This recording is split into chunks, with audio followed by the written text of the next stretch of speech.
Hello নমস্কার সবাইকে। আজ শনিবার 29 তারিখ মেয়ের স্কুলে রেজাল্ট দেবে, কিন্তু মেয়ে যেতে পারেনি, শরীরটা অনেক খারাপ। আমি যাচ্ছি রেজাল্টটা আনার জন্য। প্লাস পাইছিস না তুই? সবটি দেখো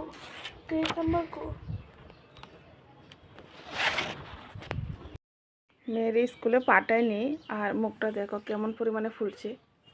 এদিকে আজকে আরও অনেক ফুল লেগেছে। আজকে 29 তারিখ রেজাল্ট দিয়েছিল, কিন্তু আমার মেয়ের কপালটা খারাপ, যাইতে পারছে না রেজাল্ট শুনতে বলি। তো আমি গেছিলাম, আমি নিয়ে আসি। আমার মেয়ে স্কুলটাতে পড়ে।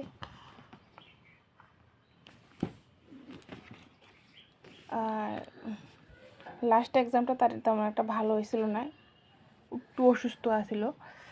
আর দেখো, আর উঠে পড়েছে। আমার মেয়ে ক্লাস 5-এ পড়তো, আর উঠছে এখনই পড়বে, হয়েছে 6-এ পড়বে। আচ্ছা, রেজাল্টটা পেয়ে কতটুকু খুশি হয়েছে বাবাই? অনেক অনেক। আর তোমার কমই আছে? আর এই জায়গাটা একটু কমই আছে। তারপরে কইছে একটু খারাপ হয়েছে, একটু কমই আছে। এটা নিয়ে অখুশি না?